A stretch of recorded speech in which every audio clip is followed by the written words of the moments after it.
On va poursuivre avec un deuxième retour d'expérience sur un lycée dans la région nantaise. Alors j'appelle maintenant les deux architectes, Xavier Bouanchot et Jean-Louis Garcia, de l'agence Forma6. Architecte, vous êtes tous les deux associés de chez Forma6 et vous avez donc livré ce lycée il y a 2 ans, 3 ans? Il y a 2 ans maintenant. 2 ans. Et vous aviez indiqué votre ambition de réduire les besoins énergétiques au strict minimum. Et vous allez nous raconter comment vous y êtes parvenu en conservant des grandes ambitions en termes d'usage. Tout à Vous fait. avez, comme Marika et Angèle Habitat, 20 minutes. J'entends le message. Bonjour. Bonjour. Vous avez mon nom, donc je ne me présente pas. Xavier Bouanchot, on est deux des 6 associés de l'agence Forma6. Tout d'abord, je voulais excuser Monsieur Forget auprès de vous, qui ne peut pas être là, qui est le représentant donc, de la maîtrise d'ouvrage, qui ne peut pas être là parmi nous puisqu'il a des obligations professionnelles qui l'accaparent. Mais vous êtes en phase forcément. L'architecte est toujours en phase avec son maître d'ouvrage. Complètement, complètement. Je voulais commencer justement rapidement par cette diapo, je dirais, qui montre bien que la construction, elle repose quand même sur un trépied de base, qui est la maîtrise d'ouvrage, la maîtrise d'œuvre et l'entreprise. Et dans cette maîtrise d'ouvrage, je n'oublie pas tous les assistants maîtres d'ouvrage, sur lesquels je reviendrai un petit peu plus loin. Le programme, c'était un lycée donc, de 900 élèves extensible à 1000, avec une partie d'internat de 60 lits extensible à 80 et une restauration pour 800 rationnaires. Les chiffres, rapidement, une surface de plancher d'environ 10 000 mètres carrés pour un coût de construction de 22 millions d'euros. Les buts qu'on nous avait assignés de par le programme, c'est d'être NFE HQE bâtiment tertiaire et BPOS et NFE Énergie de plus 2013. C'est un dossier qui s'est échelonné de 2013 à 2017 avec 23 mois de chantier, 2 mois de préparation et 16 mois d'études globalement. Donc je vais laisser Xavier vous parler un petit peu du contexte rapidement. Ouais, je reprends la main. Alors donc, Alors, comme tu as aussi un retour devant toi si tu veux. oui, Comme ça, tu peux regarder la salle. je me tourne vers vous. Donc vous avez un terrain qui a été un peu chahuté, c'est-à-dire nettoyé, ce que vous voyez en fin de compte sur la partie gauche, et l'implantation en fin de compte que vous avez aussi sur les terrains de sport, puisque de toute manière c'était un lieu uniquement lié au sport à ce moment-là, des terrains de football, des terrains de tennis et autres. Donc nous avons enlevé en fin de compte toutes les premières couches des pollutions avec si nécessaire. C'est-à-dire ça c'est un élément dont tu parleras tout à l'heure. C'est un élément qui a été un des entre guillemets imprévus de l'affaire. Il y avait tout un tas de diagnostics qui avaient été faits au préalable du lancement de la consultation des maîtres d'œuvre. Il y en avait un qui était passé en maille et qui nous a un petit peu ralenti au démarrage du chantier, un retour d'expérience. C'était les enrobés amiantés qui n'avaient pas été diagnostiqués. Donc ça nous a un petit peu ralenti au démarrage. C'est toujours un peu mauvais temps. Si on passe à l'autre vue, ce qui est intéressant aussi par rapport à un site que vous avez pu voir vierge, donc dépollué en partie, c'est l'implantation en fin de compte de ce futur lycée. On avait besoin d'avoir un certain recul. Quand vous partez du haut, vous avez les logements. Après, le lycée, avec la partie qui est technique, qui est de la restauration, la partie aussi dortoir pour chambres, parce que maintenant, c'est plus des dortoirs, c'est des chambres particulières ou à deux. Et puis, vous avez le bâtiment qui se développe de l'entrée, la partie enseignement et la partie plutôt service commun au niveau de la gestion quotidienne du lycée. L'implantation, c'était aussi de se dire que les logements là-haut étaient plutôt protégés et dans un espace boisé. Donc séparés en fin de compte, la séparation était importante pour nous, puisque vous voyez un espèce de plan d'eau très très très fin, c'est-à-dire c'est une récupération d'eau qu'on fait et on permet la temporisation en fin de compte de l'eau vers l'évacuation définitive, c'est-à-dire qu'on retient l'eau pendant un certain temps. Ça aussi, ça permet aussi tout simplement de ne pas alourdir ni les canalisations et de ralentir en fin de compte le circuit par évaporation, entre autres. Donc, il reste une partie importante que vous voyez. Donc, les parties sportives sont plutôt à gauche, un peu en diaphane. Les parkings nécessaires, en fin de compte, sont relativement importants. Les voiries le sont aussi d'autant plus, puisqu'il faut une circulation des bus. Donc, c'est des voiries lourdes. C'est pas forcément simple. Et là, on a affaire aussi à des couches supplémentaires par rapport à des matériaux qui sont sans doute un peu polluants. Là, en gros, on a, sur ce terrain-là, on avait 3 maîtrises d'ouvrage. On avait pour tout ce qui concernait la partie lycée, la région des Pays de la Loire, pour tout ce qui concernait les équipements sportifs, la ville de Carquefou, et tout ce qui était infrastructure, je dirais, de transport, c'était Nantes Métropole. Notre travail a commencé par une approche purement bioclimatique, c'est-à-dire que on va diviser un petit peu notre propos rapidement, je vais accélérer le débit, on va diviser notre propos en 2 parties, notre approche bioclimatique passif et les systèmes embarqués par la suite.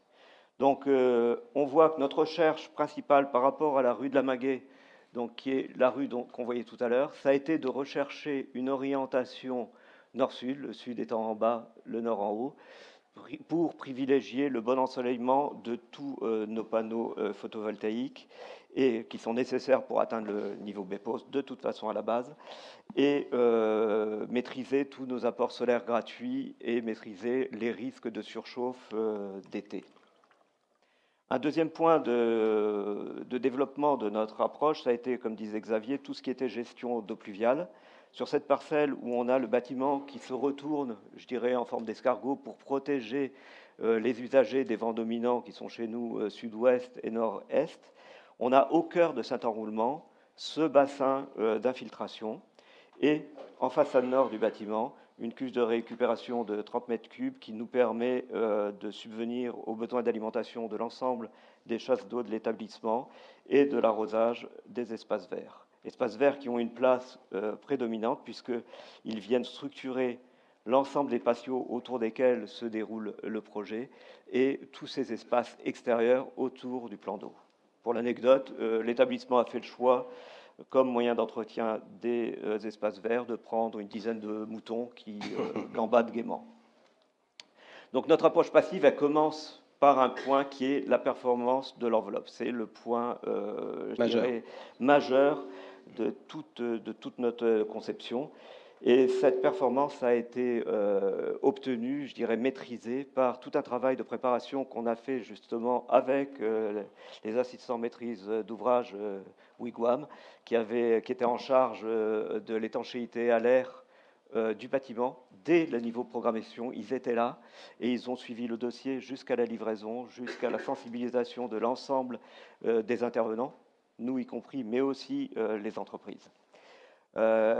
Le travail s'est poursuivi au-delà de cette sensibilisation par des détails techniques très pointus qui ont précédé l'appel d'offres sur la qualité des étanchéités à l'air de cette enveloppe, ce qu'on souhaitait atteindre. Une synthèse qui, avec l'entreprise Sogea, donc, qui était l'entreprise générale qui a managé ce chantier, une synthèse très précise allant du pied de la façade, je dirais, jusqu'à la toiture terrasse en passant par tous les corps d'État rencontrés sur ce parcours de manière à garantir une étanchéité à l'air parfaite. Vous avez fait la moitié du parcours. Eh bien, j'accélère. Donc, les bons sentiments au démarrage, dire on va bien faire les choses, ok. On a un assistant maître d'ouvrage qui est là, très bien. Nous, on fait attention aussi, on est présent sur le chantier. Après, il y a l'épée de Damoclès, c'est-à-dire qu'on a mis en place aussi des systèmes de contrôle sur cette performance, avec des essais d'étanchéité à l'air qui ont été faits en plusieurs stades, sur des zones témoins, sur des espaces typologiques bien définis, et pour se terminer sur l'ensemble du projet, après que toutes les mesures correctrices suite aux premiers essais aient été faites. Et on avait imposé aussi dans le cahier des charges entreprise un passage de caméra thermique à l'issue de la construction, qui a participé, je dirais, à la prise de conscience de tous les acteurs sur l'importance des actions individuelles, de celui qui posait l'isolant, de celui qui contrôlait la bonne pose de l'isolant avant de poser la vêture et compagnie. Tout le monde était concerné, sachant qu'à la fin, si les résultats n'étaient pas bons, fallait démonter pour refaire. Là-dessus, rapidement, un bardage avec des matériaux bois dont on connaît l'importance toute relative sur le bilan carbone, mais néanmoins un habillage mélèze sur l'ensemble du mélèze thermochauffé sur l'ensemble du bâtiment, un travail sur des étagères à lumière pour maîtriser les apports solaires, pour maîtriser les apports solaires gratuits, l'éclairage naturel des locaux. J'accélère. Éclairage naturel des locaux qui a été travaillé. Alors là, on a eu la chance dans toute la phase fin de chantier d'être accompagné par la proviseure préfiguratrice qui s'est avérée après être la proviseure qui a été nommée sur l'établissement. Une proviseure préfiguratrice, elle est là sur la fin de chantier pour dire attention, vous avez prévu ça, mais nous au niveau de l'usage, on préférerait ci, on préférerait ça. Donc on a eu pendant toute la fin du chantier cette personne qui était en charge de l'usage futur avec nous et qui a fait évoluer pas mal de curseurs, pas mal d'espaces, entre autres tous les espaces collectifs, je dirais, tout ce qui est d'habitude des espaces servants, les circulations, qui sont devenus de véritables espaces de vie et de véritables espaces pédagogiques.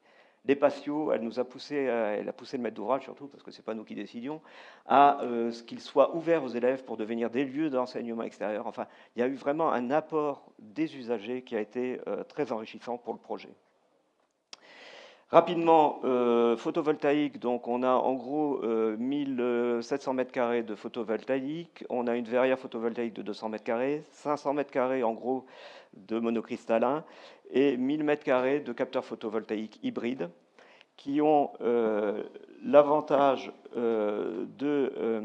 par le refroidissement, je résume rapidement, photovoltaïque hybride, qu'est-ce qu'on fait? On refroidit les panneaux pour augmenter leur rendement. Ça permet d'en mettre moins sur le toit. Voilà. Nous, ce qu'on s'est dit, à partir du moment où on augmentait le rendement, en les refroidissant, pourquoi ne pas utiliser cette énergie récupérée? Donc, on a mis en place, avec le bureau d'études Aegis, 3 bâches de stockage de 60 mètres cubes chacune qui sont disposées en aval de ces panneaux photovoltaïques hybrides et qui, à l'aide de pompes à chaleur, cet ensemble bâche de stockage plus pompe à chaleur permet de chauffer l'intégralité du bâtiment avec en secours une chaudière bois. Tu as combien là? Il reste un peu plus de 5 minutes. Bon, je devrais y arriver. Un autre objectif qui était très prégnant sur ce projet-là et qui était une volonté du maître d'ouvrage, c'était d'optimiser la pérennité de ces installations et la maintenance ultérieure. Et là, vous avez sous les yeux des simulations qu'on a réalisées en phase d'étude pour bien valider que l'ensemble des systèmes de traitement d'air rentraient sous nos panneaux photovoltaïques hybrides et monocristallins. Ça nous permet de rien avoir en toiture, donc de travailler notre 5e façade, comme on a l'usage de le dire, mais aussi d'optimiser la durabilité de tous les matériels mis en œuvre et leur entretien qui a pu être validé grâce à ces simulations que l'on a faites en phase d'étude. Je résume rapidement, vous avez sur la ligne du haut tout ce qui a été mis en œuvre au niveau de l'approche passive du bâtiment et en bas tout ce qui a été mis en œuvre au niveau du côté technique des systèmes innovants pour arriver à cette labellisation BPOS. Petit retour d'expérience, système innovant, accompagnement nécessaire pendant la première année et la deuxième année. C'est du vécu. Le parfait achèvement ne se termine pas la première année. On est obligé de continuer après pour réussir à avoir une installation qui fonctionne de manière optimale. Là, je vais parler au nom du maître d'ouvrage. Ça, c'était la partie qui revenait à Monsieur Forger. Donc, rapidement, je la balaye. En mai, que je ne dise pas de bêtises, oui, en mai 2019, donc on a obtenu la certification HQE niveau excellent et la labellisation BPOS Énergie plus 2013. BPOS Effinergie Effinergie plus 2013. Parallèlement, après la livraison, le maître d'ouvrage, et là c'est quelque chose qu'on n'a pas du tout maîtrisé, donc je ne fais que dire ce qu'il aurait dû dire, j'imagine. Parallèlement, la région a répondu à l'appel à projet pour évaluer le niveau E+C- du bâtiment. Le résultat, ça a été un bâtiment énergie 3 et C1. Les conclusions du maître d'ouvrage, donc, c'est qu'il est nécessaire pour cette évaluation, cette expérimentation E+, C-, d'anticiper sur les choix de matériaux de produits de construction, se concentrer sur les lots les plus impactants. Il regrette qu'il y ait un certain nombre de FDES qui soient manquantes et qui ne permettent pas d'évaluer vraiment précisément les bâtiments. Et aussi, il émet un doute sur le niveau de complétude de la précision qui défavorise un résultat. Voilà, il faudrait ajuster le curseur pour savoir jusqu'à quel niveau de précision on va pour avoir un résultat qui soit réellement parlant. Et il insiste sur un point qui est le leitmotiv de la région, c'est la sobriété des bâtiments.